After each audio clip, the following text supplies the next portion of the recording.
محترمو تاسو ته په دې سایټ کې یو ویډیو ښکاري چې دا یو حافظ قرآن بچی دی. ون د کا زندگی دا طالبی خو طالب دا صرف مزرنوں کے ملګرو بس رضا الہی د قرآن شریف په یادو باندې یاد کړی دی. نو تاسو د دې عزت ته وګورئ چې یاره ګیر چاپیره د ده نه کوم هجوم دی او منډې ترړې دي، څوک پې سپریګانې کوي او څوک ورته غاړه وځي، چا ورته هارونه اچولي دي. نو آیا په دې کې موږ او تاسو ته څه پیغام دی؟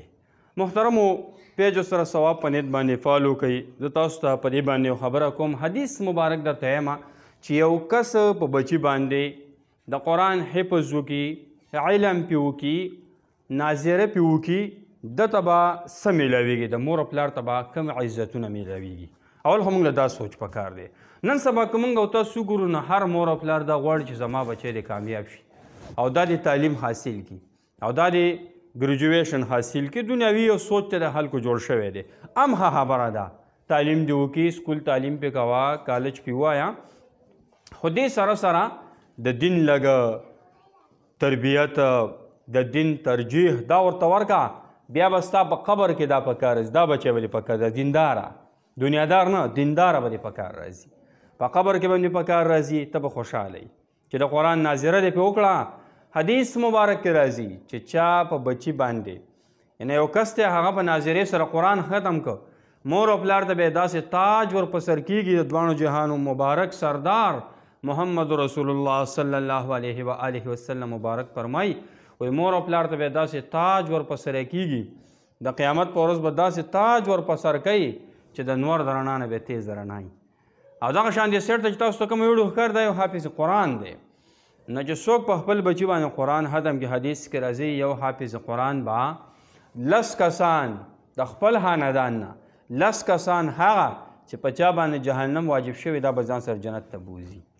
او د عالم باره کې راځي چې عالم به ځان سره دومره کسان جنت ته بوځي د اسمان د ستورو برابر.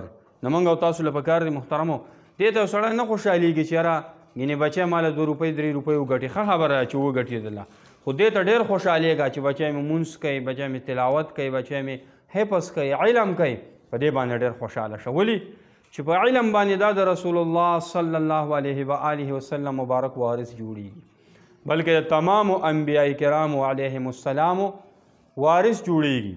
په حفظ باندې قرآن د ده سینې ته راځي، د الله کلام د ده سینې ته راځي چې حفظ دا وکړي. او دغه شان محترمو چې عامه ناظره هم پې موږ او تاسو وکړو، بچی دینداره کړو چې بچی دینداره که ګوره تاسو د حافظ صاحب د عزت ته وګورئ که نه، دا نور هم ماشومان دي خو ټول د هغه نه تاویږي، داسې تاویږي لکه ګوړی له چې میږان راځي.